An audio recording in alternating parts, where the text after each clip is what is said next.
அனைவருக்கும் வணக்கம்.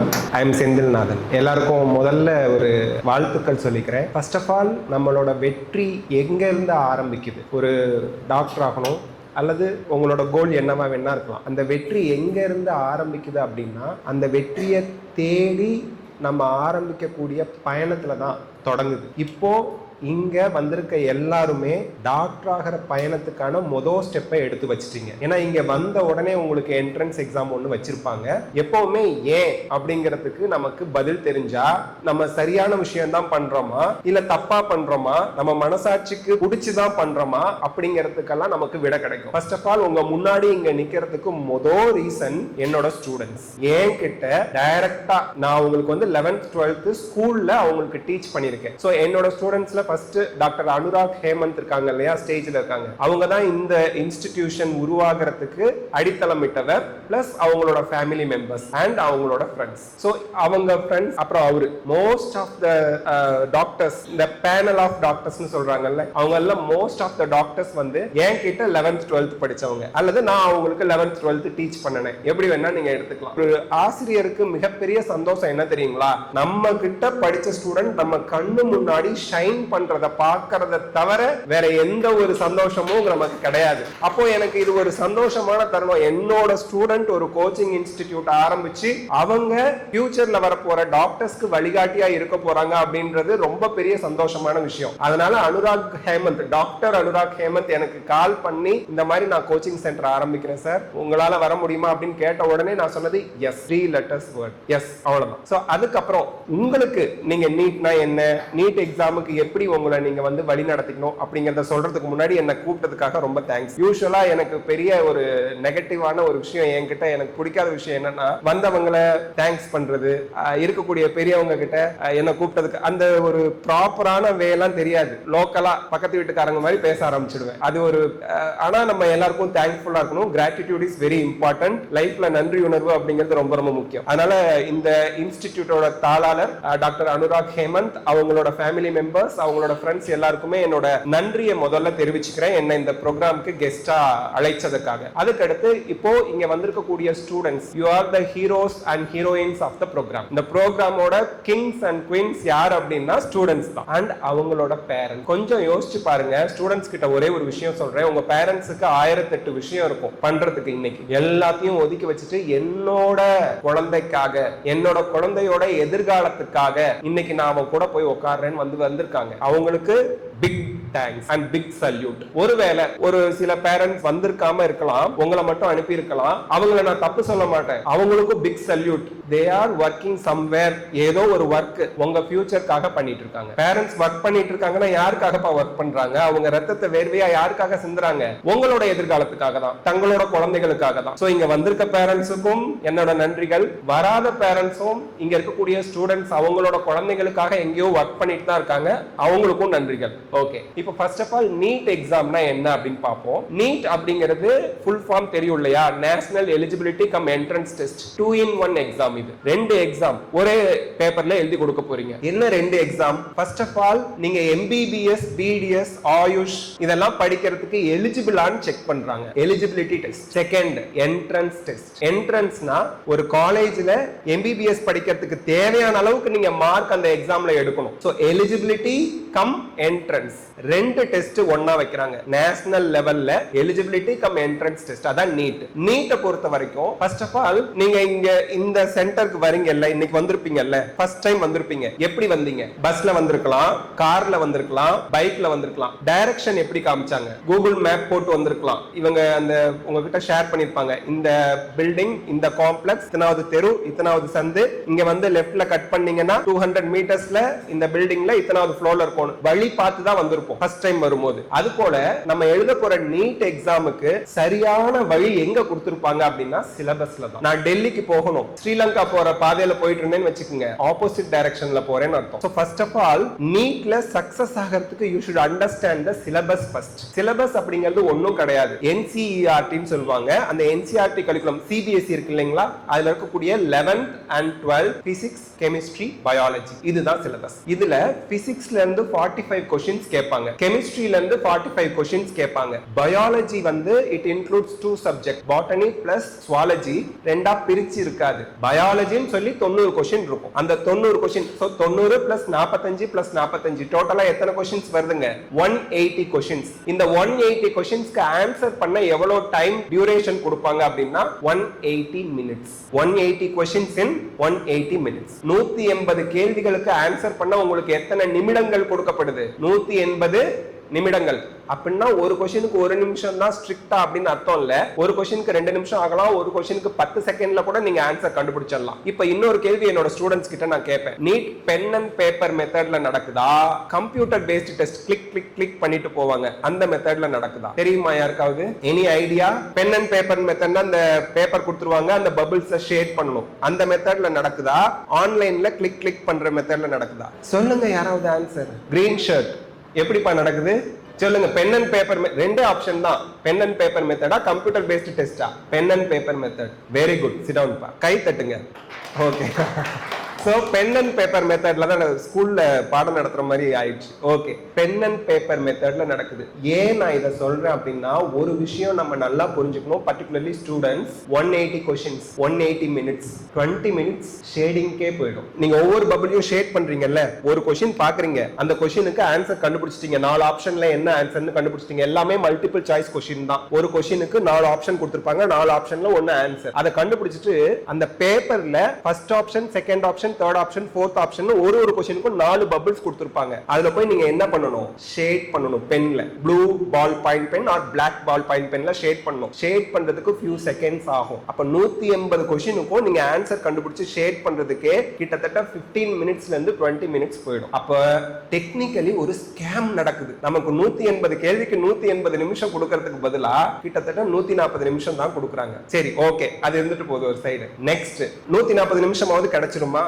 அங்கேயும் ப்ராப்ளம். குறுக்கால வந்து சைன் வாங்குவாங்க. சைன் போடுங்க அட்டெண்டன்ஸ்ல, நீங்க இங்க வந்திருக்கீங்கன்னு சொல்லி சைன் போடுங்க. லெஃப்ட் தம் இம்ப்ரெஷன் வச்சு வேற வைக்கணும். அதுக்கு அடுத்து போட்டோ ஓட்டணும். எங்க எக்ஸாம் ஹால்குள்ள நீங்க எக்ஸாம் எழுதிட்டு இருப்பீங்க, பிசிக்ஸ் கொஸ்டின் இன்ட்ரெஸ்டா சால்வ் பண்ணிட்டு இருப்பான் அந்த குழந்தை. அவங்கிட்ட வந்து போட்டோ ஓட்டு தம்பி அட்டெண்டன்ஸ்ல அப்படின்னு அந்த இன்விஜிலேட்டர் கேட்பாரு. கடுப்பாயிடும் அவனுக்கு. போட்டோவை ஒட்டி அதுக்கப்புறம் திருப்பியும் கொஸ்டினை சால்வ் பண்றதுக்கு எங்க விட்டோன்னு அவன் மறந்துடுவான், அந்த பேனிக்ல, அந்த ஃபியர்ல. இதெல்லாம் அந்த எக்ஸாம் கமிட்டி மெம்பர்ஸ் மாத்தி அமைக்கணும். அதாவது எக்ஸாம் ஹால்குள்ள போகும்போது 2 மணில இருந்து 5 மணி வரைக்கும் எக்ஸாம் டைம்னா 1:45 ல இருந்து 2 o'clock உள்ள அட்டெண்டன்ஸ் ஷீட் வாங்குறது, போட்டோ ஓட்டுறது, சைன் வாங்குறது இதெல்லாம் முடிச்சிடணும். பட் அப்படி இல்ல, இப்போதைக்கு அப்படி இல்ல. மேபி ஃபியூச்சர்ல மாத்தலாம். இப்போதைக்கு 2 to 5னா 2 மணிக்கு தான் இதெல்லாம் ஆரம்பிப்பாங்க. அதுல ஒரு 10 to 15 மினிட்ஸ் ஒவ்வொரு குழந்தைக்கும் போயிடும். கிட்டத்தட்ட 2 மணி நேரத்துல இருந்து 2.25 மணி நேரம் தான் உங்க கையில இருக்கு 180 கொஸ்டினுக்கு ஆன்சர் பண்ண. அதாவது 120 மினிட்ஸ் வரைக்கும் உங்களுக்கு கிடைக்கும். சோ அப்போ டைம் சேவ் பண்ணக்கூடிய சப்ஜெக்ட் உங்களுக்கு எதுனா பயாலஜி. பயாலஜியை பொறுத்த வரைக்கும் NCERT சிலபஸ்ல இருந்து மட்டும் தான் கொஸ்டின்ஸ் வரும். இப்படியே பேசிட்டு போனா எல்லாருக்கும் தூக்கம் வந்துடும். வாழ்க்கையில நம்ம முன்னாடி வாய்ப்புகள் நிறைய கொட்டி கிடக்கும். நமக்கு வர முதல் வாய்ப்பை ஃபர்ஸ்டா பயன்படுத்திக்கணும். அதுக்கு ஒரு குட்டி ஸ்டோரி சொல்றேன். ஒரு ஊர்ல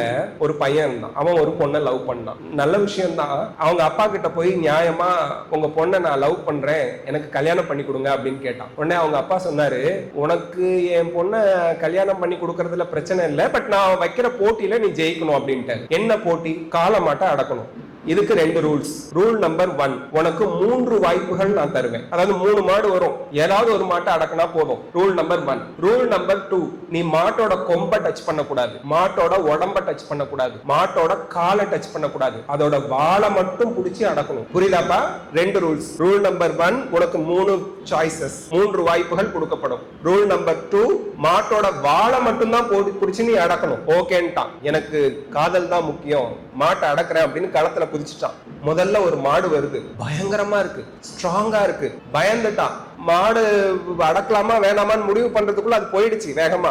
முதல் வாய்ப்பு முடிஞ்சு போச்சு. 2வது ஒரு மாடு வருது. பாகுபலி படம் பார்த்திருக்கீங்களா? அதுல பல்வாள் தேவன் ஒரு மாட்டை அடக்குவான்ல, அந்த மாதிரி பயங்கர மாடா வருது. 2வது வந்தது. முதல் வந்த மாடே பரவாயில்ல போல இருக்கு, பயத்துல விட்டுட்டான். 3வது ஒரு மாடு வந்துச்சு, நோஞ்சா மாதிரி வந்துச்சு.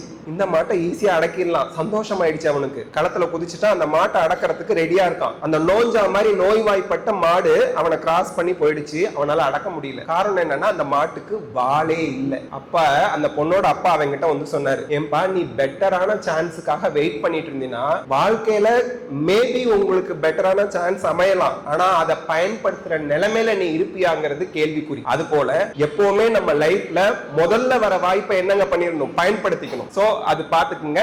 ஃபர்ஸ்ட் டைம்லயே நீட்டை கிளியர் பண்ணி MBBS ஜாயின் பண்றதுக்கு எவ்வளவு ஹார்ட் ஒர்க் பண்ண முடியுமோ அவ்வளவு ஹார்ட் ஒர்க் பண்ணணுங்கிறதுக்காக சொல்றது. புரியுதாப்பா?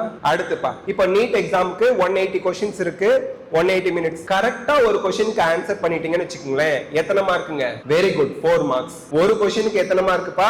4 மார்க். 180 கேள்வி, 180 கேள்விக்கும் நீங்க கரெக்டா ஆன்சர் பண்ணிட்டீங்கன்னா அடிக்கோடு போட்டு சொல்றேன், கரெக்டா ஹேஷ்டேக் கரெக்டா நீங்க கரெக்டா 180 क्वेश्चनக்கும் ஆன்சர் பண்ணிட்டீங்கன்னு வெச்சுக்கங்களேன், you will get 720 out of 720. 180 क्वेश्चनக்கு ஒரு क्वेश्चनக்கு 4 மார்க், 180க்கும் கரெக்ட் ஆன்சர் பண்ணிட்டா 720 out of 720. ஒருவேளை நான் அட்டெண்ட் பண்ணிட்டே இருக்கேன், ஒரு क्वेश्चनக்கு தப்பா ஆன்சர் பண்ணிட்டேன், என்ன ஆகும்? -1. ஒரு क्वेश्चनக்கு எத்தனை மார்க்குங்க? 4 மார்க். தப்பா ஆன்சர் பண்ணிட்டா மார்க்கே கிடையாது, 0. தப்பா பண்ணதுக்கு பெனால்டி, உங்களுக்கு தண்டனை -1. அப்போ ஒரு ஸ்டூடெண்ட் 180 क्वेश्चनக்கு ஆன்சர் பண்ணிட்டான். ரெண்டு பேர் உதாரணத்துக்கு வச்சுக்கங்க, ரெண்டு ஸ்டூடெண்ட். ஒருத்தர் 180 கேள்விக்கும் ஆன்சர் பண்ணிட்டாரு, இன்னொருத்தரும் 180 கேள்விக்குமே ஆன்சர் பண்ணிட்டாரு. ஒருத்தர் 180 क्वेश्चனும் கரெக்ட், அவரோட மார்க் எவ்வளவுங்க இருக்கும்? 720. இன்னொருத்தர் ஒரு क्वेश्चन தப்பா ஆன்சர் பண்ணிட்டாரு, அவரோட மார்க் எவ்வளவா இருக்கும்? 720க்கு 715. ஒரு क्वेश्चन 4 மார்க்குங்க, 4 மார்க்கும் போயிடுச்சு. அந்த क्वेश्चनக்கு தப்பா ஆன்சர் பண்ணிட்டாரு, அப்ப அவரோட மார்க் 715 ஆயிரும். தேர்ட் கேஸ், ஒரு ஸ்டூடெண்ட் 179 கேள்வி தான் அட்டெண்ட் பண்ணாரு, 179 கேள்வியும் கரெக்ட், 180வது கேள்வி தெரியல, நான் அதை விட்டுட்டேன். அவரோட மார்க் எவ்வளவு இருக்கும்னா 714. அப்ப ஒரு क्वेश्चन அட்டெண்ட் பண்ணி தப்பா ஆன்சர் பண்ணவரு ஒரு क्वेश्चन அட்டெண்ட் பண்ணாதவரை விட ஒரு மார்க் பின்னாடி இருப்பாரு, பல ரேங்க் பின்னாடி வந்துருவாரு. அப்போ நமக்கு தெரியாத क्वेश्चन அட்டெண்ட் பண்ண கூடாது, ஏன்னா நெகட்டிவ் மார்க் இருக்கு, மைனஸ் மார்க் உண்டு. அதை நம்ம நல்லா அண்டர்ஸ்டாண்ட் பண்ணிக்கணும். நீட் எக்ஸாம் வந்து டஃபா ஆக்கக்கூடிய ஒரு விஷயம் நெகட்டிவ் மார்க்கிங். ஓகே, அதுக்கு அடுத்து ஒரு யூசுவலா ஒரு क्वेश्चन எங்க போனாலும் எல்லாத்தையும் நான் கேட்கறது ஸ்டூடெண்ட்ஸ் கிட்ட, நீட்டுக்கு ப்ரிப்பேர் பண்றவங்க, இது எந்த காம்படிட்டிவ் எக்ஸாமினேஷனுக்கு வேணா பொருந்தும். இன்ட்ரெஸ்டிங்கான क्वेश्चन, யாரு கரெக்டா ஆன்சர் பண்றீங்கன்னு பாக்குறேன். ஒரு NEET question paper 2025 question paper உங்க கையில கொடுத்துறேங்க. இங்க இருக்க ஸ்டூடெண்ட்ஸ் எல்லார் கையிலயும் நீட் 2025 क्वेश्चन பேப்பர் கொடுத்துறேன். அதுக்குரிய ஆன்சர் எங்க இருக்கும்? அதுல 180 கேள்வி இருக்கும். Physics 45, chemistry 45, biology 90. அதுக்குரிய ஆன்சர்ஸ் எங்க இருக்கு? எங்க இருக்கு? எங்க இருக்கு? Very good madam, super madam. அதாவது yes madam, super madam, very good madam. Actually ஒரு விஷயம் நல்லா ஞாபகம் வச்சுக்கோங்க, இந்த காலத்துல ஜென் சி ஸ்டூடெண்ட்ஸ் அப்படின்னு சொல்லுவாங்க. அவங்க படிக்கிறத விட அவங்களுக்காக அவங்க பேரண்ட்ஸ் தான் அதிகமா படிக்கிறாங்க. அவங்க என்ன கோர்ஸ்ல சேரணும்னு ஸ்டூடெண்ட்ஸ் அனலைஸ் பண்ணி ரிசர்ச் பண்றதை விட அவங்க பேரண்ட்ஸ் அதிகமா ரிசர்ச் பண்றாங்க. உண்மை இதுதான். அவங்க செல்போன் உலகத்துல மூழ்கி கிடக்குறாங்க, சோசியல் மீடியால மிதந்துகிட்டு இருக்கிறாங்க. பேரண்ட்ஸ் பரிதவிச்சு போய் இந்த குழந்தையோட எதிர்காலம் என்ன ஆகுமோ, எந்த கோர்ஸ்ல சேர்த்தா அவன் ஃபியூச்சர் நல்லா இருக்கும்னு அலசி ஆராய்ச்சி தேடிக்கிட்டு இருக்காங்க. This is the fact. Okay, அது எல்லாருக்கும் தெரியும். ஸ்டூடெண்ட்ஸ் எல்லாரும் அக்செப்ட் பண்ணிக்கிறீங்க தானே? ஓகே, சோ क्वेश्चन பேப்பர்லயே ஆன்சர் இருக்கு. அதுவும் எங்க இருக்கு? ஒவ்வொரு क्वेश्चनக்கும் கீழேயே ஆன்சர் இருக்கு. ஒரு क्वेश्चन கொடுத்துறாங்க, ஒவ்வொரு क्वेश्चनக்கும் 4 ஆப்ஷன், 4 ஆப்ஷன்ல ஒரு ஆப்ஷன் தான் ஆன்சர். அப்ப 180 கேள்விக்கும் ஆன்சரோட क्वेश्चन பேப்பர் கொடுக்கிறது தான் காம்படிட்டிவ் எக்ஸாம். அந்த क्वेश्चनக்கு கீழேயே ஆன்சர், அது போய் எங்கேயும் தேட வேண்டாம். ஒரு क्वेश्चन, அந்த क्वेश्चन கீழே 4 ஆப்ஷன், 4 ஆப்ஷன்ல ஒரு ஆப்ஷன் தான் என்னங்க? உங்களுக்கான ஆன்சர். அதை கண்டுபிடிக்கணும். அதுதான் இங்க உங்களுக்கான சேலஞ்ச். பட் அதுலயே மார்க் வாங்க முடியல. ப்ராப்ளம் என்ன? அதுல ஃபுல் மார்க் வாங்குறதுக்கு ஈஸி தானே. பக்கம் பக்கமா மனப்பாடம் பண்ணி எழுத வேண்டாமே, யோசிச்சு நிறைய வரி வரியா எழுத வேண்டாமே. அப்படியே அதுல ப்ராப்ளம் நமக்கு மார்க் வாங்குறதுல அப்படின்னா, ரெண்டு ஆப்ஷன் க்ளோஸ்லி ரிலேட்டடா கொடுத்திருப்பாங்க. அப்ப நல்லா படிச்சு அண்டர்ஸ்டாண்ட் பண்ணிருக்கணும். ஒவ்வொரு கான்செப்டையும் நீங்க என்ன வச்சிருக்கணுங்க? புரிஞ்சு வச்சிருக்கணும். அப்பதான் நீங்க கரெக்டான ஆன்சர் பண்ண முடியும். புரியுதுங்களா? அதே போலங்க, நான் சொன்னேன் ஃபர்ஸ்ட் வந்ததும் நான் ஏன் இங்க வந்தேங்கிறதுக்கு ஒரு ஆன்சர் சொன்னேன். அது எல்லாரும் அக்செப்ட் பண்ணிக்கிறீங்களா? நியாயம் நினைக்கிறீங்களா? யாராவது அக்கிரமம் நீங்க சொல்றதெல்லாம் நான் அக்செப்ட் பண்ணிக்க மாட்டேன், உங்க ஸ்டூடெண்ட்டுக்காக வந்தேங்கிறதெல்லாம் ஒரு போங்கு அப்படின்னு யாராவது சொல்வீங்களா? 100% எல்லாருமே அதை அக்செப்ட் பண்ணிப்பீங்க. சூப்பர் சார்னு அப்ரிஷியேட் பண்ணுவீங்க. அது போல நீங்க ஒவ்வொரு ஸ்டூடெண்ட்டும் நீங்க ஏன் டாக்டர் ஆகணும்னு நினைக்கிறீங்க? ரீசன் ஏதாவது இருக்கா? என்ன ரீசன் சொல்வீங்க? ஒவ்வொருத்தையும் கேட்கறேன் நானு. எங்க அப்பா சொன்னாரு, எங்க அம்மா சொன்னாங்க, எங்க ஃபேமிலியில நிறைய பேர் டாக்டர் ஆயிட்டாங்க, அதனால நான் எங்க குடும்பத்துல இருந்து ஒரு டாக்டராவது ஆகணும்னு நான் படிச்சுட்டு இருக்கேன். அப்படி ஏதோ ஒரு ரீசன் இருக்கா? இல்ல எங்க ஊர்லயே நான் டாக்டர் ஆனா நான் தான் ஃபர்ஸ்ட் டாக்டர், ஏதாவது ரீசன் இருக்கா? ஒரு உண்மையான கதை சொல்றேங்க. உங்களுக்கு சம் சில்லி ரீசன், ஒரு சில்லியான ரீசன் ஏதாவது ஒண்ணு இருந்து, சில்லினா தெரியுது இல்ல, சில்லியான ரீசன் ஏதாவது இருந்தா மட்டும்தான் உங்களோட பயணம் வெற்றிகரமா அமையும். ஒரு உதாரணம், நீங்க நேர்ல போய் செக் பண்ணிக்கலாம், வெரிஃபை பண்ணிக்கலாம். அரியலூர் கவர்மெண்ட் மெடிக்கல் காலேஜ்ல செகண்ட் இயர் படிக்கிற ஸ்டூடெண்ட்ஸ், சும்மா நான் அவர்கிட்ட பேசினேன், என்னப்பா எப்படிப்பா ப்ரிப்பேர் பண்ணீங்க, என்ன ஏதுப்பா, நீங்க ரொம்ப நல்லா படிப்பீங்களா, சூப்பர் அப்படி இப்படின்னு கேட்டுட்டு இருக்கும்போது அவர் சொன்னாரு, 8th வரைக்கும் 8th ஸ்டாண்டர்ட் முடிக்கிற வரைக்கும் இஸ் ஆவரேஜ் ஸ்டூடெண்ட், ரொம்ப ஆவரேஜா படிக்கிறவர். 8வது படிச்சு முடிக்கிற வரைக்கும் அவர் என்னப்பா average student, government school student தான். ஃபர்ஸ்ட் ஸ்டாண்டர்ட்ல இருந்து 8th ஸ்டாண்டர்ட் வரைக்கும் கவர்மெண்ட் ஸ்கூல் தான். 9th 10th அவர் வேற கவர்மெண்ட் ஸ்கூலுக்கு போறாரு. அந்த கவர்மெண்ட் ஸ்கூல்ல போனதும் ஒரு போர்டு பாக்குறாரு, இந்த வருஷம் 10thல ஃபர்ஸ்ட் மார்க் நேம் போட்டு 500க்கு எவ்வளவு மார்க் வாங்கினாருன்னு எழுதி வச்சிருக்காங்க. ஒவ்வொரு வருஷமும் எழுதிருக்காங்க. அவர் மனசுக்குள்ள ஒரு ஆசை, நம்ம நேம் இந்த போர்டுல வரணும், 10th ஸ்டாண்டர்ட்ல ஃபர்ஸ்ட் மார்க் என் பேரு இதுல வரணும். அவருக்கு ஒரு ஆசை. உடனே அன்னையில இருந்து மனசுக்குள்ள வைராக்கியத்தை வச்சுட்டு வெளியில எல்லாம் யார்ட்டையும் சொல்லல,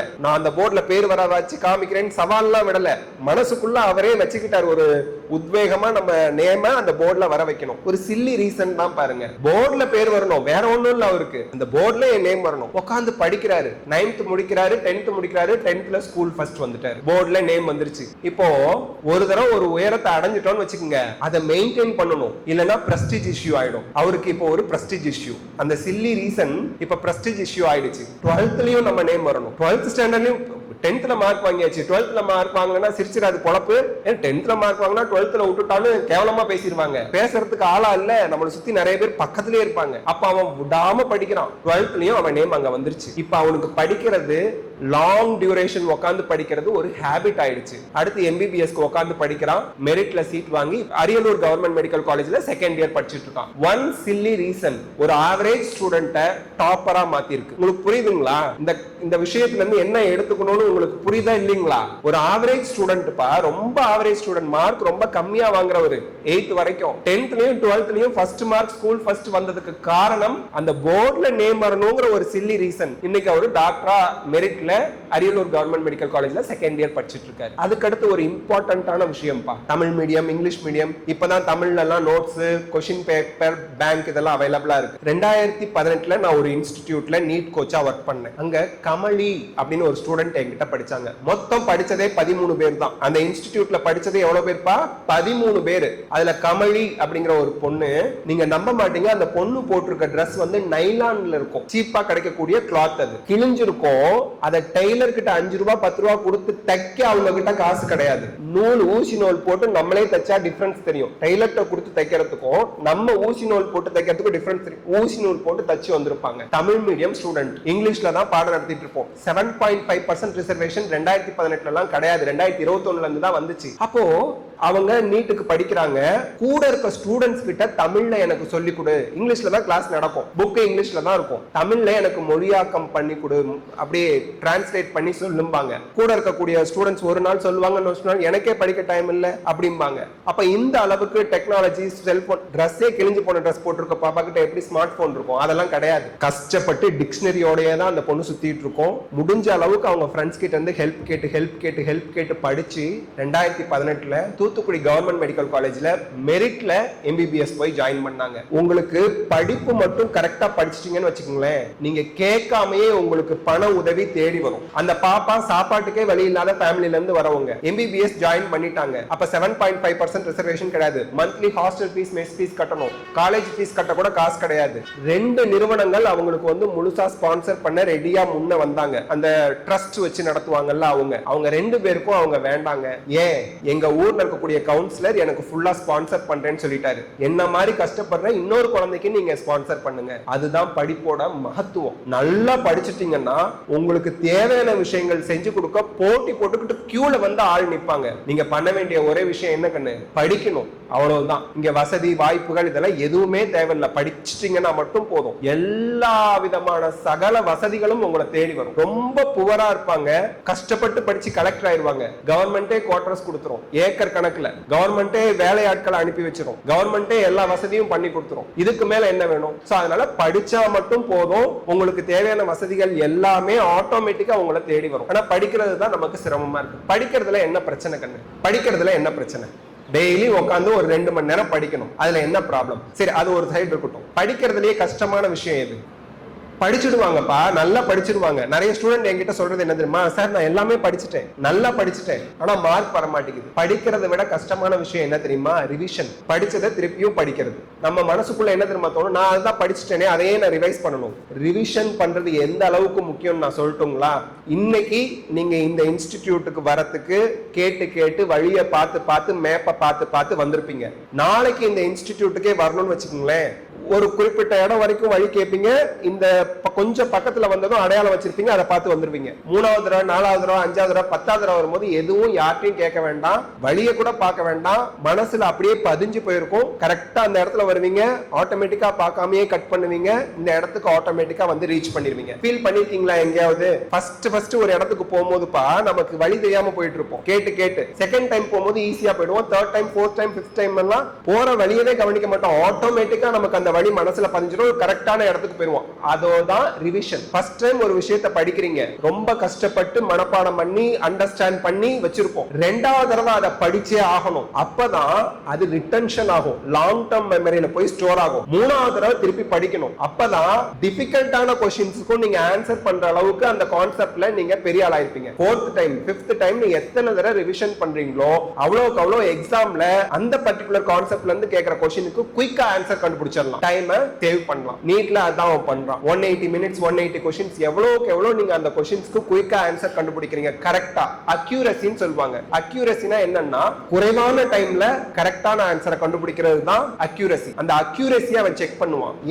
ஏன் அக்யூரசியை செக் பண்றான்? நீட் எக்ஸாம் எதுக்காக எழுதுறீங்கப்பா? என்ன கோர்ஸ்ல போய் ஜாயின் பண்றதுக்காக எழுதுறீங்க? எம்பிபிஎஸ். ஒருத்தன் தான் சொல்றாங்க. அவங்க பேர் என்னப்பா? பெர்வின். கரெக்ட்டா சொல்லிட்டேனாப்பா? Very good. சிரவன்பா.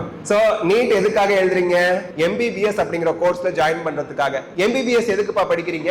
ஒருத்தன் எமர்ஜென்சியா வந்து அட்மிட் ஆயிடுறான், அவனுக்கு அவசர உதவி தேவைப்படுது. அங்க போயிட்டு நீங்க நான் இவனுக்கு என்ன சிச்சுவேஷன், என்ன வந்து என்ன ட்ரீட்மெண்ட் கொடுத்தா கரெக்டா இருக்கும் அப்படின்னு உட்காந்து 1/2 மணி நேரம் யோசிச்சுட்டு இருந்தீங்கன்னு வச்சுக்கோங்க, பரலோகத்துக்கு டிக்கெட் வாங்கிட்டு அவன் போயிடுவான். எமர்ஜென்சி எல்லாம் நீங்க பார்க்கும்போது குயிக்கா அக்யூரசியா தப்பான டெசிஷன் அங்க எடுக்கக்கூடாது. டாக்டர்ஸ் கரெக்டான டெசிஷன் குயிக்கா எடுக்கணும், அதான் அக்யூரசி. அந்த ஒரு மைண்ட் செட் உங்களுக்கு இருக்கான்னு செக் பண்றதையும் நீட் எக்ஸாம்ல வச்சிருக்காங்க. அதனாலதான் one of the toughest exam in the world. உலக அளவுல டிஃபிகல்ட்டான எக்ஸாம்ல ஜேஇஇ அட்வான்ஸ்ட், அதுக்கப்புறம் நீட் எக்ஸாம், இதெல்லாம் இருக்கு. புரியுதாப்பா? நீட் எக்ஸாம் ஒரு வருஷத்துக்கு எத்தனை பேர் எழுதுறாங்கப்பா? ஆவரேஜா வருஷத்துக்கு 20 லட்சம் பேர் கிட்ட இருந்து 23 லட்சம் பேர் எழுதுறாங்க. தமிழ்நாட்டுல இருந்து எத்தனை பேர் எழுதுறாங்க? 1 லட்சம். Around 1 lakhs. 1 லட்சம் பேர் எழுதுறாங்க தமிழ்நாட்டுல இருந்து. தமிழ்நாட்டுல மொத்தம் எத்தனை சீட் இருக்கு? கவர்மெண்ட் காலேஜ்ல ஒரு 3600 சீட் இருக்கு. 3600 சீட். ஓகேப்பா? நான் சொல்றது உங்களுக்கு புரியுதாப்பா? நம்ம என்ன பேசிட்டு இருக்கோம் தெரியுதா?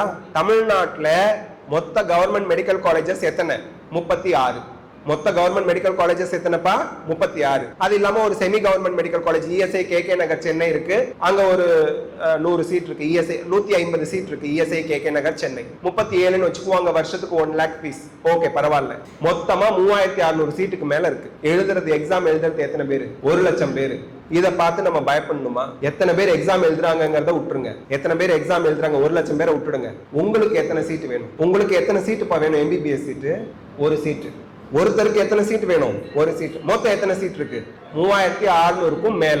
3600க்கும் மேல 1 சீட்டு தான் உங்களுக்கு வேணும். மொத்தமா 3600 சீட்டுக்கு மேல இருக்கு. அவ்வளவுதான் விஷயம். உங்களுக்கு காம்படிஷன் 3600 சீட்டுக்கு போட்டி போடுறது தான். மீதி 99,999 பேர் கிடையாது. அவங்க உங்களோட காம்படிட்டர் கிடையாது. எப்பவுமே கம்பேர் பண்ணும்போது நேத்து நீங்க என்ன சிச்சுவேஷன்ல இருந்தீங்க, இப்ப எப்படி இருக்கீங்க, நாளைக்கு எப்படி இருப்பீங்க, உங்களை நீங்க உங்களோட கம்பேர் பண்ணினா மட்டும்தான் growth இருக்கும். You should never ever compare yourself with others. மத்தவங்களோட உங்களை நீங்க கம்பேர் பண்ணவே பண்ணாதீங்க. உங்களுக்கு பிசிக்ஸ் ஈஸியா ஈஸியா இருக்கும், இன்னொருத்தனுக்கு பயாலஜி ஈஸியா இருக்கும், இன்னொருத்தனுக்கு கெமிஸ்ட்ரி ஈஸியா இருக்கும். நமக்கு எது டிஃபிகல்ட்டோ அதுக்கு கொஞ்சம் டைம் அதிகமா ஸ்பெண்ட் பண்ணி நல்லா படிச்சு அதுல நல்ல மார்க் வாங்குறதுக்கு என்ன வழி அப்படிங்கறத பார்க்கணும். புரியுதாப்பா?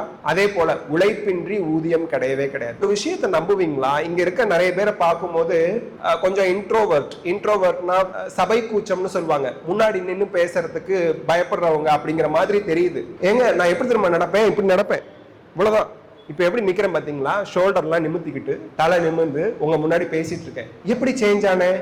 சிம்பிளான ஒரு விஷயம் சொல்லிட்டா, ஒரு ஜோசியர்னு ஒருத்தர் வந்தாரு எங்க வீட்டுக்கு. வந்துட்டு 12th முடிச்சுட்டேன், இன்ட்ரோவர்ட்டுங்க. இன்ட்ரோவர்ட்னா பயப்படுவேன் பேசுறதுக்கு.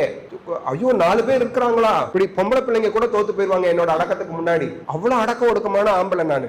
அவ்வளவு கூச்சம். ஒரு வாரத்துக்கு மேல கண்டினியூவா என்னால பேச முடியாது, ஒரு ஸ்டேட்மெண்ட் பேச முடியாது, வாத்தியார்களை பார்த்தா பயம். அப்போ எங்க வீட்டுக்கு ஒரு ஜோசியர் வராரு. +2ல மார்க்கே இல்ல, மேத்ஸ்ல வந்து 80, 200க்கு பாஸ் மார்க் 70. எங்க அப்பா மார்க் ஷீட்டை பார்த்துட்டு சொன்னாரு, நீ ஃபெயில்டா, நீ ஃபெயிலு. எங்க அப்பா சொல்றாரு, என்கிட்ட வேதனையில சொல்றாரு, வைத்தறிச்சல்ல சொல்றாரு, ஒரு வாதியார் மகன் இப்படி மார்க் வாங்கிட்டாங்க அப்படிங்கிற கோபத்துல ஒண்ணும் பண்ண முடியாது, பையனை என்ன பண்ண முடியாது. அதுக்கு மேல நீ ஃபெயில்டா, நீ ஃபெயிலு, திருத்தனவன் பாவம் பார்த்து உனக்கு 10 மார்க் போட்டு பாஸ் பண்ணிருக்கான், நீ ஃபெயிலு, எனக்கு தெரியாது நீ ஃபெயிலு அப்படின்னாரு. கஷ்டமா தான் இருந்துச்சு, பட் பரவாயில்ல. அப்ப வந்து ஒரு ஜோசியர் வராரு. எங்க அப்பாவுக்கு இவனை எப்படியாவது நல்ல பாடம் புகட்டி ஆகணும்னு ஒரு எண்ணம். வந்தவர்கிட்ட என்னோட ஜாதக நோட்டை எடுத்து காமிச்சாரு, இவனை ஏதாவது தேர்மான்னு பார்த்து சொல்லுங்க அப்படின்னாரு. அவர் அந்த நோட்டை எடுத்து இப்படி பார்த்தாரு. உலகத்திலேயே மோஸ்ட் கூச்ச சுபாவம் உள்ள ஆளு.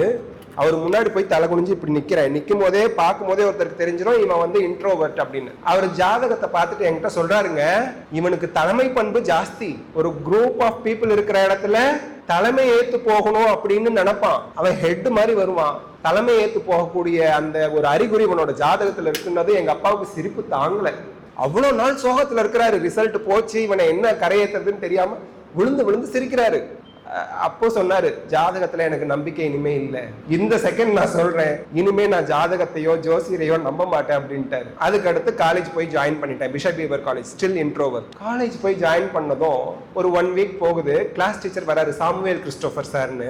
வந்துட்டு கேட்கிறாரு, 60 பேர் இருக்கோம் கிளாஸ்ல, இங்கிலீஷ் மீடியம், நான் பியூர் தமிழ் மீடியம், இங்கிலீஷ்னா சுத்தமா தெரியாது. அப்ப அவர் வந்து கேட்கிறாரு, யாரு வந்து கிளாஸ் ரெப்ரசன்டேட்டிவா இருக்கீங்க, லீடர், கிளாஸ் லீடர். காலேஜ்ல கிளாஸ் லீடரா இருந்தா அந்த காலேஜ்ல ஒரு குரூப் குறிப்பிட்ட பிரான்ச்சஸ் இருக்கும். ரெப்ரசன்டேட்டிவ்க்கும் பிரின்சிபலுக்கும் டைரக்ட் மீட்டிங் நடக்கும். கிளாஸ் ரெப்ரசன்டேட்டிவ் மூலியமா தான் எவ்ரிதிங் வில் பி கன்வேய்டு. எல்லாமே ரெப்ரசன்டேட்டிவ் தான் போய் கேட்டுட்டு வரணும். ஹெச்ஓடி கிட்ட ரெப்ரசன்டேட்டிவ் மட்டும் தான் போக முடியும், வேற யாரும் போய் பேச முடியாது. பிரின்சிபல் கிட்ட நான் பிஎஸ்சி பாட்னி ஃபர்ஸ்ட் இயர் ரெப்ரசன்டேட்டிவ்னா நேரா உள்ள போயிடலாம், சீஃப் கெஸ்ட் மாதிரி.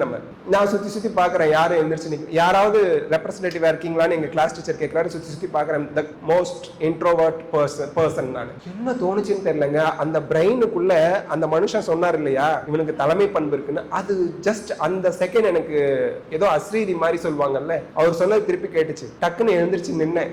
யாருமே எழுந்திரிச்சு நிக்கல. சுத்தி பார்த்தா நான் மட்டும் தான் நின்றுட்டு இருக்கேன். ரெப்ரசன்டேட்டிவா 4 பேர் நின்னா தானே எலெக்ஷன் வைப்பாங்க, 2 பேராவது நின்னா தானே காம்படிஷன். அண்ணன் போஸ்ட் ஒருத்தன் ஓட்டப்பந்தயத்துல 3ஆவதா ஜெயிச்சுட்டு வந்தேன்னு சொல்லுவான், ஒரு காமெடி சொல்லுவாங்கல்ல, மொத்தம் எத்தனை பேருப்பா கலந்துக்கிட்டாங்க, 3 பேர் கலந்துக்கிட்டாங்க. அது போல நான் ஒருத்தன் தான் நிக்கிறேன், ரெப்ரசன்டேட்டிவ் ஆக்கிட்டாங்க. அதுக்கப்புறம் ஒரு 1 மந்த் ரொம்ப கஷ்டமா இருந்துச்சு. எனக்கே போய் இந்த போஸ்டிங் வேணான்னு சொல்லிடலாம்லாம் தோணுச்சு. அதுக்கப்புறம் சக்சஸ்ஃபுல்லா 1 இயர் போயிடுச்சு. 2nd இயர் 3rd இயர் தொடர்ந்து 3 வருஷம் ரெப்ரசன்டேட்டிவா அந்த காலேஜ்ல இருந்த ஒரே டிபார்ட்மெண்ட் பிஎஸ்சி பாட்னில ஒரே ஆளு நான் தான். அந்த அளவுக்கு நீங்க இன்ட்ரோவர்ட், இன்னைக்கு இன்ட்ரோவர்ட்டா இருக்கலாம். அட் எனி பாயிண்ட் ஒரு டேர்னிங் பாயிண்ட் வரும், அப்ப எக்ஸ்ட்ரோவர்ட்டா மாறுறதுக்கான ஒரு வாய்ப்பு கிடைக்கும். சோ அந்த இடத்துல இப்ப ஜாதகத்துல நம்பிக்கை இருக்கான்லாம் என்கிட்ட கேட்காதீங்க, அப்ப ஜோசியம் உண்மையானலாம் என்கிட்ட கேட்காதீங்க. சிலர் பாசிட்டிவான வார்த்தைகளை நம்ம கிட்ட சொல்லும் போது அது நம்ம பிரெயின்ல போய் நம்ம சப்கான்சியஸ் மைண்ட்ல ஆள் மனசுல பதியும் போது ஏதோ ஒரு இடத்துல அது வெளிப்படும். அதனாலதான் எப்பவும் நல்ல விஷயத்தை கேட்கணும், பாசிட்டிவான விஷயத்துல மனசை ஒருநிலைப்படுத்தி வைக்கணும், நெகட்டிவான விஷயங்கள்ல நம்ம கவனத்தை செலுத்தக்கூடாது அப்படின்னு சொல்றது. புரியுதுங்களா? நான் ஏதாவது சொல்றது ரிலேட்டிவா தானே இருக்கு, ரெலவெண்டா தானே பேசிட்டு இருக்கேன். ஓகே, சோ அடுத்து நீங்க நீட் எக்ஸாமுக்கு படிக்கணும்னு வந்துட்டீங்க, ரொம்ப சந்தோஷம். இந்த இன்ஸ்டிடியூட் பத்தி டாக்டர் அனுராக் ஹேமந்த் கிட்ட நான் டிஸ்கஸ் பண்ணதை பத்தி கொஞ்சம் ஷேர் பண்ணிக்கிறேன்.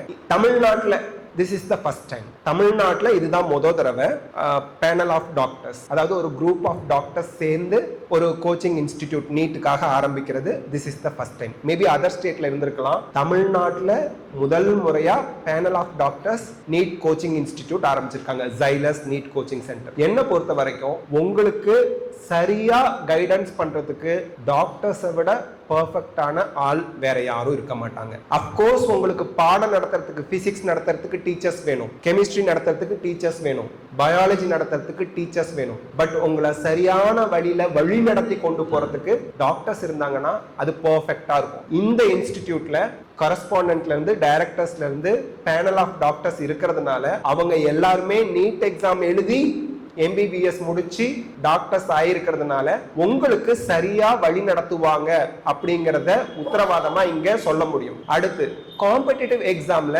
They are well versed. உதாரணத்துக்கு கரஸ்பாண்டன்ட் டாக்டர் அனுராக் ஹேமந்த் இருக்கார் இல்லையா, ஒரு என்ட்ரன்ஸ் எக்ஸாம் இல்ல 2 என்ட்ரன்ஸ் எக்ஸாம்ல சக்சீட் பண்ணிருக்காரு. ஒன்னு நீட், ரெண்டாவது MRBல சக்சஸ்ஃபுல்லா அவர் கிராஷ் பண்ணி இன்னைக்கு வந்து டாக்டர் கவர்மெண்ட் டாக்டரா அவங்க முன்னாடி உட்காந்துட்டு இருக்கிறாரு.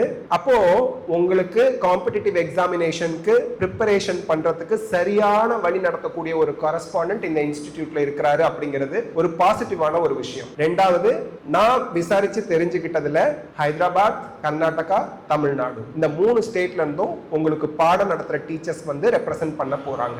அப்போ உங்களுக்கு வெல் வெர்ஸ்ட் எக்ஸ்பீரியன்ஸ்டு ஸ்டாஃபை அவங்களே பேனல் ஆஃப் டாக்டர்ஸ் இருக்காங்க இல்லையா, ஒரு 4 பேர் டாக்டர்ஸ் இருக்காங்க, பிளஸ் அவங்க ஃபேமிலி மெம்பர்ஸும் இருக்காங்க. அவங்க எல்லாருமே இதுல ஃபுல்லா இன்வால்வ் ஆகி இன்டர்வியூ வச்சு ரொம்ப குவாலிஃபைடு டீச்சர்ஸை தான் ரெக்ரூட் பண்ண போறாங்க. Plus continuous guidance from them and coaching from them உங்களுக்கு கிடைக்க போகுது. ஸோ அதனால இந்த கோச்சிங் சென்டர் உங்களுக்கு ஹெல்ப்ஃபுல்லா இருக்கும். அண்ட் நீங்க எப்பவுமே என்கிட்ட ஸ்டூடெண்ட்ஸ் கேட்பாங்க, ஒரு கோச்சிங் இன்ஸ்டிடியூட்டுக்கு பேச வந்துட்டு இந்த ஸ்டேட்மெண்ட் நான் சொல்லக்கூடாது, but still I tell you, எந்த கோச்சிங் சென்டரா வேணா இருக்கட்டும், பேரண்ட்ஸ் எவ்வளவு வேணா கான்ட்ரிபியூட் பண்ணட்டும். ஒரு காம்படிட்டிவ் எக்ஸாமினேஷனை ஒரு ஸ்டூடெண்ட் கிராக் பண்ணிருக்காங்க, ஒரு ஸ்டூடெண்ட் நல்ல மார்க் வாங்கி மெரிட்ல MBBS போயிருக்காங்க, அதுல யாரோட பங்கு ஜாஸ்தி? ஸ்டூடெண்டோட பங்கு தான் 90%. 90% ஒரு ஸ்டூடெண்டோட வெற்றிக்கு காரணம் யாருங்க? அந்த பர்டிகுலர் ஸ்டூடெண்ட். ஏன்? எல்லாருக்குமே யூடியூப்ல வீடியோ அவைலபிளா இருக்கு, எல்லாருக்குமே ஜைலஸ் கோச்சிங் சென்டர் ஓபனா தான் இருக்கு, எல்லாருக்குமே எல்லா கோச்சிங் சென்டரும் அவைலபிளா இருக்கு. இங்க வந்து ஜாயின் பண்ண போறது சர்டன் நம்பர் ஆஃப் ஸ்டூடெண்ட்ஸ். எல்லாருக்கும் ஒரே மாதிரி கோச்சிங், எல்லாருக்கும் ஒரே மாதிரி மெட்டீரியல், எல்லாருக்கும் ஒரே மாதிரி டீச்சிங், எல்லாருக்கும் ஒரே மாதிரி டெஸ்ட். அதை நீங்க எந்த விதத்துல பயன்படுத்திக்க போறீங்கிறது தான் உங்க வெற்றியை தீர்மானிக்கும். நீங்க சரியா பயன்படுத்தணும். ஒரு நீட் அப்படிங்கிற எக்ஸாம்ல நீங்க ஜெயிக்கணும் அப்படின்னா 3 விஷயம் ரொம்ப முக்கியம். First, syllabus. அது உங்களுக்கு தெரியும். +1 +2 NCERT பிசிக்ஸ், கெமிஸ்ட்ரி, பயாலஜி. நீங்க வெப்சைட்ல போனீங்கன்னா எல்லாமே ஓபன் தான். பிரிண்ட் அவுட் போட்டு எடுத்து வச்சு என்னெல்லாம் சிலபஸ்ல இருக்குன்னு பாத்துக்கலாம். Syllabus is must. சிலபஸ்ல இருந்து தான் ஒவ்வொரு கொஸ்டினும் வரும். 180 கேள்வியும் வித்தின் சிலபஸ்ல இருந்து தான் வரும். அதுல எந்த மாற்று கருத்தும் கிடையாது. சிலபஸை விட்டு வெளியில ஒரு கொஸ்டின் கூட வராது. இதை 100% அடிச்சு சொல்லலாம். அதே எக்ஸாம்ல ஜெயிக்கிறதுக்கு 2வது இம்பார்ட்டன்டான விஷயம் குட் மெட்டீரியல். என்ன மெட்டீரியலை நீங்க ஃபாலோ பண்ண போறீங்க உங்க ப்ரிப்பரேஷனுக்கு. NCERT டெக்ஸ்ட் புக்கை தாண்டி ஒரு பெட்டர் மெட்டீரியல்னு நான் எதையும் சொல்ல மாட்டேன். மேபி கொஷின் சால்விங்க்கு, கொஷின் பிராக்டிஸ் பண்றதுக்கு NCERT டெக்ஸ்ட் புக்கை தாண்டி உங்களுக்கு மெட்டீரியல் தேவைப்படும். கொஷின் பேங்க், கொஷின் பிராக்டிஸ் பண்றதுக்கு அதை உங்களுக்கு நீங்க என்ன கோச்சிங் சென்டர்ல படிக்கிறீங்களோ அவங்க ப்ரொவைட் பண்ணுவாங்க. ஸோ குட் மெட்டீரியல், அதுக்கும் ஆன்சர் நம்ம கிட்ட இருக்கு. Which is the best material அப்படின்னா குட்னு கூட சொல்ல மாட்டேன். குட் மெட்டீரியல் இருந்தாலே நீங்க எக்ஸாமை கிராக் பண்ணிடலாம். த பெஸ்ட் மெட்டீரியல் அப்படின்னா NCERT text book, physics, chemistry, biology. Okay, அதுக்கடுத்து கரெக்ட் கைடன்ஸ். கரெக்ட் அப்படிங்கிறத நீங்க நோட் பண்ணிக்கங்க.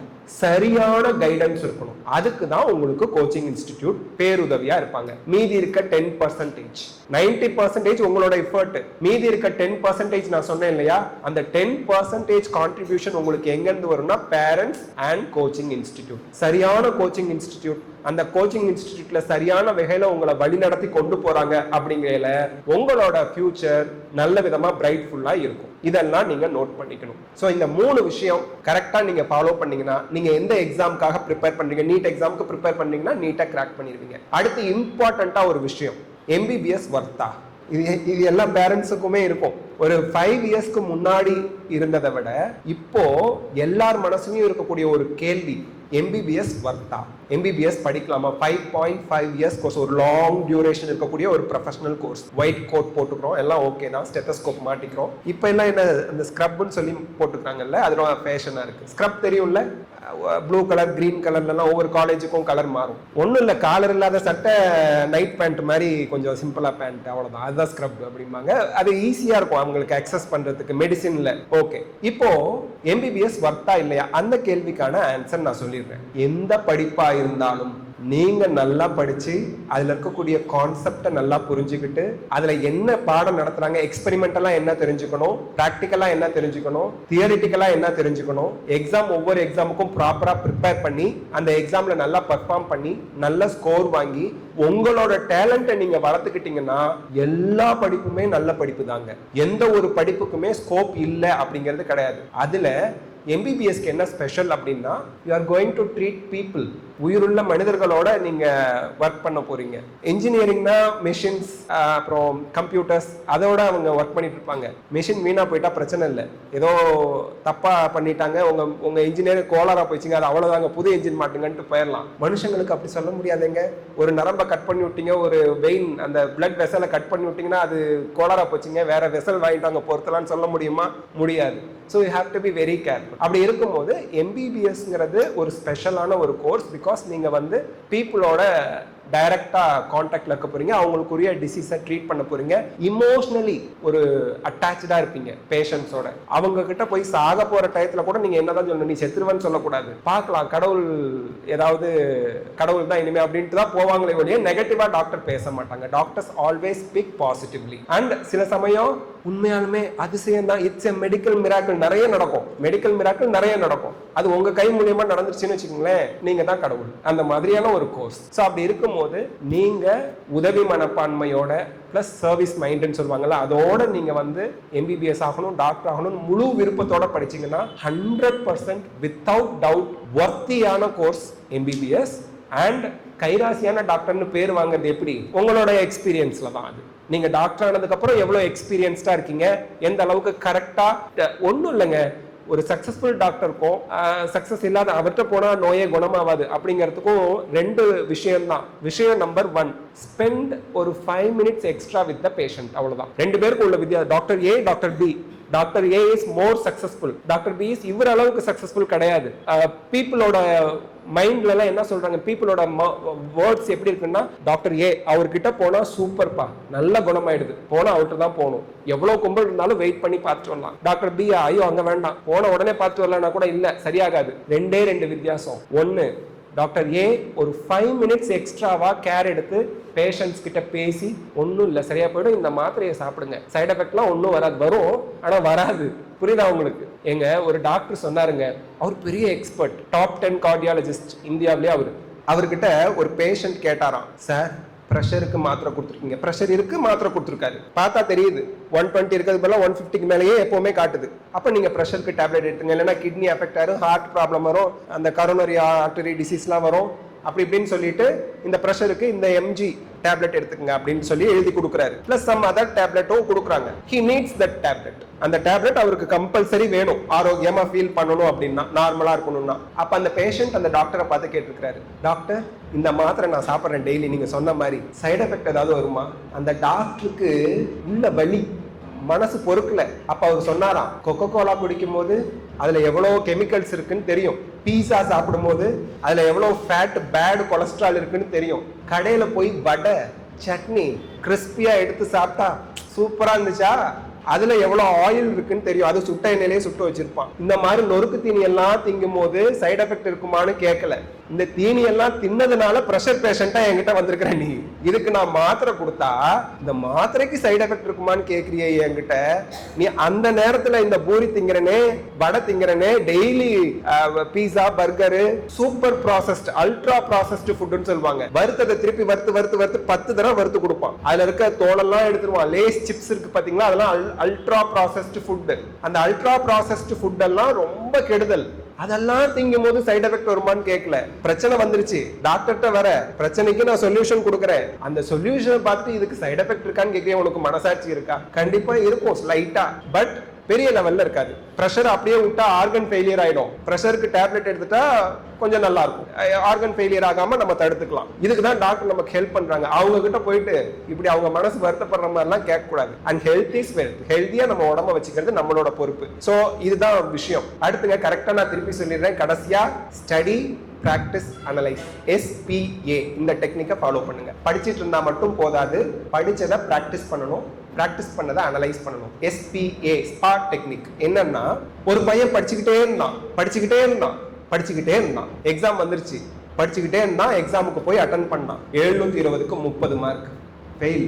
Pass mark 120, 50%, 40% fail. இன்னொரு பையன் படிச்சுக்கிட்டே இருந்தான், நல்லா பிராக்டிஸ் பண்ணான், 400 மார்க், கவர்மெண்ட் மெடிக்கல் காலேஜ் கிடைக்கல. இன்னொரு பையன் படிச்சா, பிராக்டிஸ் பண்ணா, அனலைஸ் பண்ணா, எரர் நோட் எடுத்து வச்சா. எரர் நோட்னா என்னங்க?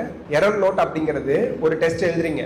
டெஸ்ட் எழுதும் போது எந்தெந்த கொஸ்டின்லாம் நீங்க தப்பு பண்ணீங்க நோட் பண்ணி வைக்கிறத மிஸ்டேக் நோட் அல்லது எரர் நோட்னு சொல்லுவோம். அதை எழுதி வைக்கும் போது நம்ம அந்த தப்பை பின்னாடி திருப்பி பண்ண மாட்டோம். உங்களுக்கு ஒரு விஷயம் தெரியுமா? Most of the students NEET எக்ஸாமோ JEE எக்ஸாமோ எழுதிட்டு வரும்போது அவங்க கிட்ட கேளுங்க, எந்த கொஸ்டின்லாம் தப்பு பண்ணாங்களோ அந்த கொஸ்டினை பத்தி டிஸ்கஸ் பண்ணி பாருங்க. நான் கோச்சிங் இன்ஸ்டிடியூட்லயே இந்த கொஸ்டின்ல தான் தப்பு பண்ணேன், இங்கேயும் அதே தப்பு பண்ணிட்டு வந்திருக்கேன் அப்படிதான் சொல்லுவாங்க மோஸ்ட்லி. ஏன்னா ஒரு கான்செப்டை நம்ம தப்பா புரிஞ்சிருந்தாதான் அதுக்கு தப்பான ஆன்சர் பண்ணிருப்போம். திருப்பியும் அதை அனலைஸ் பண்ணி ஏன் தப்பு பண்ணணும், அந்த கான்செப்டை திருப்பி சரியா புரிஞ்சுக்கிறதுக்கு என்ன பண்ணணும், அதை பண்ணினாதான் நம்ம அதை சரி பண்ண முடியும். பட் அதை பண்றதே இல்லை. நான் என்ன புரிஞ்சுக்கிட்டனோ அதே தான், அதை தான் ஃபாலோ பண்ணுவேன், இதுல எந்த மாற்று கருத்தும் இல்லை அப்படின்ட்டு போய்கிட்டே இருக்கிறது. அப்போ கடைசி வரைக்கும் அந்த தப்பை நம்ம சரி பண்ண வாய்ப்பு நம்ம கொடுக்கறது இல்லை. Error note or mistake note அதை நீங்க ஃபாலோ பண்ணுங்க. பிசிக்ஸ், கெமிஸ்ட்ரி, பயாலஜி மூணுக்குமே மிஸ்டேக் நோட் ஆர் எரர் நோட்னு போட்டுட்டு ஒவ்வொரு டெஸ்ட்லயும் எந்த டாபிக்ல இருந்து வந்த கொஸ்டின்ல எதை நீங்க தப்பா ஆன்சர் பண்ணீங்கங்கறத நோட் பண்ணிட்டே வச்சுட்டே வந்தீங்க அப்படின்னா உங்க ஸ்கோர் ஒரு டெஸ்ட்ல இருந்து அடுத்த டெஸ்ட்டுக்கு இன்க்ரீஸ் ஆகும், இம்ப்ரூவ் ஆகும். ஓகேங்களா? ஸோ அதை ஃபாலோ பண்ணுங்க. Take everything as positive. எவ்வளோக்கு பாசிட்டிவா எடுக்க முடியுமோ அவ்வளோக்கு பாசிட்டிவா எடுக்கணும். ஸோ இப்போ என்னன்னா கண்ணு, இப்ப நீங்க வந்து 100 நாளைக்கு முன்னாடி நான் ஸ்டூடெண்ட்ஸ் கிட்ட சொன்னேன், ஒரு நாளைக்கு ஒரு சாப்டர், ஒரு சப்ஜெக்ட்டுக்கு 3 சப்ஜெக்ட் இருக்கு, பிசிக்ஸ், கெமிஸ்ட்ரி, பயாலஜி. ஒரு சப்ஜெக்ட்டுக்கு ஒரு நாளைக்கு 30 கொஸ்டின் பிராக்டிஸ் பண்றீங்க. 100 நாள்ல எத்தனை கொஸ்டின் பிராக்டிஸ் பண்ணிருக்கலாம்? 3000 கொஸ்டின்ஸ் ஒரு சப்ஜெக்ட்டுக்கு. பிசிக்ஸ்க்கு 30 கொஸ்டின், கெமிஸ்ட்ரிக்கு 30 கொஸ்டின். அப்போ ஒரு நாளைக்கு 90 கொஸ்டின்னா 100 நாளைக்கு 9000, கிட்டத்தட்ட 10,000 கொஸ்டின் பிராக்டிஸ் பண்ணலாம். இதை வந்து 100 டே டெக்னிக் அப்படின்னு சொல்லுவாங்க. 100 டேஸ் டெக்னிக். இப்ப 100 டேஸ் கிடையாது, சொல்ற ஒரு உதாரணத்துக்கு 100 டேஸ் டெக்னிக்னு சொல்லுவாங்க. இந்த 100 டேஸ் டெக்னிக்கை யார் ஃபாலோ பண்றாங்களோ அவங்க எந்த காம்படிட்டிவ் எக்ஸாமா இருந்தாலும் அந்த பர்டிகுலர் காம்படிட்டிவ் எக்ஸாமை கிராக் பண்ணிடுவாங்க. கட் ஆஃப் என்ன மார்க்கோ, அதாவது கட் ஆஃப் மார்க்னா ஒன்றும் இல்லை, இந்த மார்க் வரைக்கும் கவர்மெண்ட் மெடிக்கல் காலேஜ் கிடைக்கும், இந்த மார்க் வரைக்கும் எனக்கு ஜாப் கிடைக்கும் அப்படிங்கிறது தான் கட் ஆஃப் மார்க். அந்த மார்க் கீழே இருக்கவங்களுக்கு சீட் இல்ல, முடிஞ்சு போச்சு, சீட் முடிஞ்சு போச்சுன்னு அர்த்தம். அப்போ அந்த பர்டிகுலர் எக்ஸாமை கிராக் பண்ணி நம்ம உள்ள போய் ஜாயின் பண்றதுக்கு 90 நாள் அல்லது 100 நாள் கணக்கு வச்சுக்கணும். ஒவ்வொரு சப்ஜெக்ட்லயும் 30 கொஸ்டின் பிராக்டிஸ் பண்ணணும். 100 நாள் தொடர்ந்து பிராக்டிஸ் பண்ணா அந்த எக்ஸாமை கண்டிப்பா நீங்க கிராக் பண்ணுவீங்க. இது 100 டேஸ் டெக்னிக். ரெண்டாவது ரெப்படிட்டிவ் ரிவிஷன் அப்படின்னு சொல்லுவாங்க, ஸ்பேஷியல் ரிவிஷன் அப்படிம்பாங்க. அப்படின்னா என்ன? இது வந்து 7th டே டெக்னிக். நீங்க இப்ப ரீசெண்டா TNPSC Group 4 எக்ஸாம் முடிஞ்சு அதுல சக்சஸ் ஆனவங்க, PGTRB எழுதி சக்சஸ் ஆனவங்க, JEE-ல நல்ல பர்சன்டைல் வாங்கினவங்க, இவங்களெல்லாம் கூப்பிட்டு கேளுங்க, சொல்லுவாங்க 7th டே பிராக்டிஸ். ஒன்றும் இல்லை, இன்னைக்கு நான் ஒரு பாடம் படிக்கிறேன், 7வது நாள் அதை திருப்பி நான் எடுத்து பிராக்டிஸ் பண்ணணும், திருப்பி ரிவைஸ் பண்ணணும். அடுத்து 14வது நாள், அப்புறம் 21வது நாள், அப்புறம் நாளைக்கு ஒரு கொஸ்டின், நாளைக்கு ஒரு சாப்டர் படிக்கிறேன், அன்னையில இருந்து அடுத்த 7வது நாள் அதை நான் ரிவைஸ் பண்ணணும். இந்த மாதிரி இன்னைக்கு ஒரு விஷயம் படிக்கிறோம்னா 7th டே, 14th டே, 21st டே இந்த மாதிரி நம்ம ரிவிஷன் பண்ணும்போது உங்களோட லாங் டேர்ம் மெமரியில நீங்க படிச்சது போய் உட்காரும். இததான் ஸ்பேஷியல் ரிவிஷன் அப்படின்னு சொல்லுவாங்க. 4வது தடவை ரிவைஸ் பண்ணி படிக்கும் போது முடிக்கும் போது நீங்க அந்த சப்ஜெக்ட்ல மாஸ்டர் ஆயிருப்பீங்க. இதுக்கு ஒரு எக்ஸாம், ரிவிஷனோட பவருக்கு ஒரு எக்ஸாம்பிள் சொல்றேன். ஒருத்தனுக்கு ஒரு அந்த கராத்தே, குங்ஃபு இந்த மாதிரி இருக்கு இல்லையா, அந்த மாதிரி மார்ஷியல் ஆர்ட்ஸ்ல பெரிய ஆளா வரணும்னு ஆசை. எதிர்பாராத விதயமா ஆக்சிடென்ட்ல அவனுக்கு லெஃப்ட் கை போயிடுது. லெஃப்ட் கை இருக்கவன் மார்ஷியல் ஆர்ட்ல பெரிய ஆளா வரதே பெருசு, இவனுக்கு ஒரு கை ஊனமாயிடுச்சு, ஒரே ஒரு கை தான் இருக்கு. அந்த ஊர்லயே, ஜப்பான்ல நடந்த கதை, அந்த ஊர்லயே ரொம்ப பெரிய அந்த மார்ஷியல் ஆர்ட்ஸ் கத்து கொடுக்கறதுலயே அவங்க தான் நம்பர் 1 அப்படிங்கிற இன்ஸ்டிடியூட்டுக்கு போறான். போயிட்டு அங்க இருக்கக்கூடிய அந்த ஹெட் இருப்பார்ல, அவர்கிட்ட போய் நான் உங்ககிட்ட மார்ஷியல் ஆர்ட்ஸ் கத்துக்கணும் அப்படின்னு நினைக்கிறான், கேட்கறான். அங்க இருக்க எல்லாம் பாக்குறாங்க, மத்தவங்க எல்லாம் கத்துக்கிட்டு இருப்பாங்களா மார்ஷியல் ஆர்ட்ஸ். 2 கை வச்சுக்கிட்டு என்னாலேயே ஒண்ணும் பண்ண முடியல, இவனை எப்படி இவரெல்லாம் சேர்த்துக்க மாட்டாங்கன்னு சொல்றாங்க அவன்கிட்ட. அவன் இருந்தாலும் அதெல்லாம் கேட்டுக்கல, போய் மாஸ்டர் கிட்ட கேட்கறான். மாஸ்டர் சேர்த்துக்கிட்டாரு. மாஸ்டர் அவன் என்ன கண்டு பண்ணிட்டாரு, சேர்த்துக்கிட்டாரு. சேர்த்ததுக்கு அப்புறம் எல்லாருக்கும் ஆச்சரியம், ஒரு கை வச்சுக்கிட்டு இவன் என்ன பண்ண போறான், சரி எடுபடியா யூஸ் பண்ணிக்குவார் போல இருக்கு, ஓகேன்னு விட்டுட்டாங்க. ஃபர்ஸ்ட் டே இவனை ஒரு குரூப்ல போட்டு ஒரு ஆர்ட் கத்து கொடுக்குறாரு. இவன் அந்த ஆர்ட் அந்த அன்னைக்கு ரொம்ப இன்ட்ரெஸ்டா நமக்கு கொடுத்த வாய்ப்பை கரெக்டா பயன்படுத்தணும்.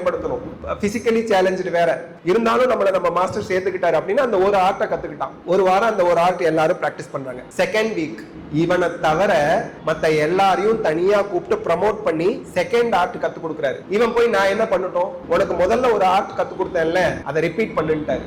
அவன் செகண்ட் வீக் அதே ஆர்ட்டே கத்துக்கிட்டு இருக்கான். மாஸ்டர் எதிர்த்து பேசக்கூடாது மார்ஷியல் ஆர்ட்ஸ்ல. தேர்ட் வீக் அவங்க எல்லாம் அடுத்த ஆர்ட் மத்த கலையை கத்துக்க போயிட்டாங்க. இவன் போய் இப்ப நான் என்ன கத்துக்கணும், முதல்ல உனக்கு ஒரு கலை கத்து கொடுத்தேன்ல ஒரு ஆர்ட், அதை நீ பிராக்டிஸ் பண்ணிட்டாரு. ஒரு வருஷமே முடிஞ்சு போச்சு. அவன் ஒரு வருஷமா ஒரே ஆர்ட் தான் திருப்பி திருப்பி பிராக்டிஸ் பண்ணிட்டு இருக்கான். எல்லாருக்கும் இவனை கேலி கிண்டல் பண்ண ஆரம்பிச்சிட்டாங்க, நீ எதுக்கு மட்டும் தான் லைக் அப்படின்னு. அவரும் நீ இந்த ஒரு ஆர்ட் திருப்பி திருப்பி கத்துக்கிட்டாரு, மாஸ்டர் எதிர்த்து பேசக்கூடாது, அவன் அதே டெய்லி பிராக்டிஸ் பண்ணிட்டு இருக்கான். காம்படிஷன் வருது, நேஷனல் லெவல் காம்படிஷன்.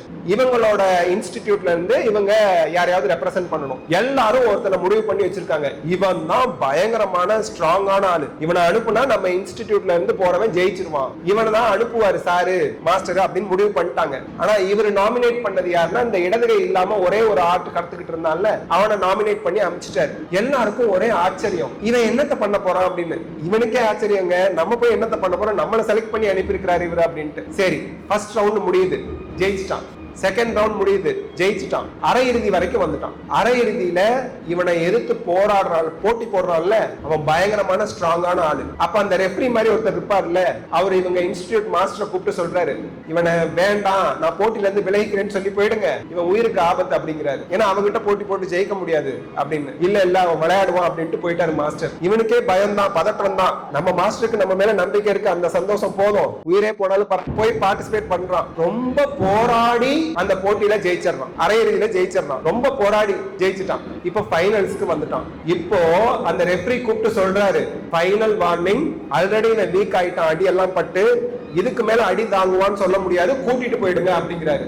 உடனே அந்த மாஸ்டர் சொல்றாரு, இவன் விளையாடுவான்ட்டாரு. இவனுக்கே பதற்றம் ஆயிடுச்சு, என்னடா இவ்வளவு சொல்றாரு ரெஃப்ரி, நம்ம மாஸ்டர் நம்ம மேல இவ்வளவு நம்பிக்கை வச்சிருக்காரு, சரி பரவாயில்ல விளையாடுவோன்னு விளையாடுறான். ரொம்ப போராடி கடைசியா அவன் ஜெயிச்சிட்டான். ஒரு கை இல்லாதவன் ஜெயிச்சிட்டான்.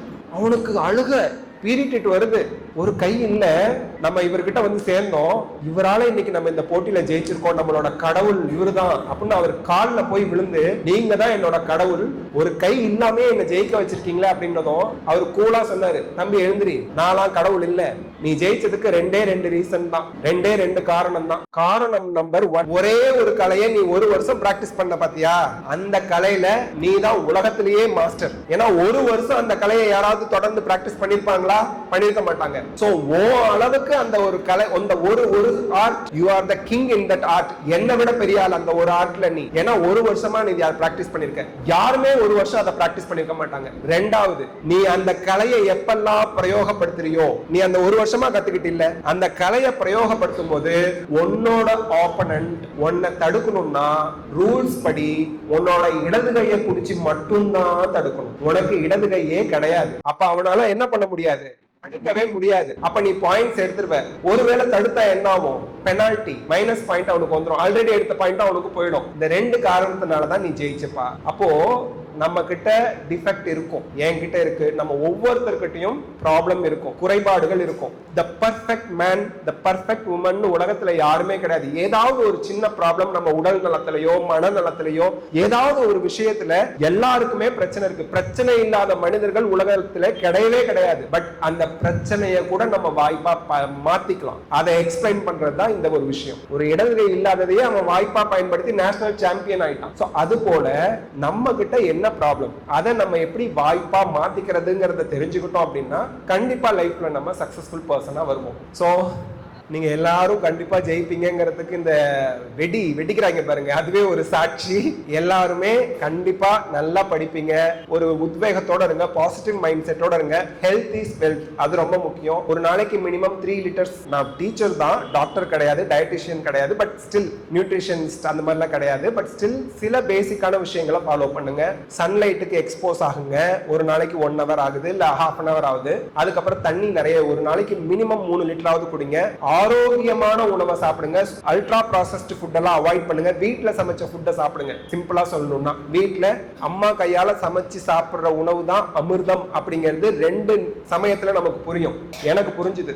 1, ஹாஸ்டல்ல போய் தங்கி சாப்பிடும் போது அம்மாவோட ஃபுட்டு எவ்வளவு டேஸ்ட் அப்படின்னு தெரிஞ்சது. 2, கல்யாணத்துக்கு அப்புறம் எங்க அம்மா தான் பெஸ்ட் குக் அப்படின்னு தெரிஞ்சது. அவ்வளவுதான் சொல்ல முடியும். ஸோ அதனால இதுக்கு மேல சொன்னா வீட்டுல பூரிக்கட்டையில அடி வாங்கணும். அம்மா அப்பா பையன் 3 பேரும் என்ட்ரி ஆகுறாங்க. ஒரு குரூப் ஆஃப் ப்ரொஃபசர்ஸ் அங்க நிக்கிறாங்க.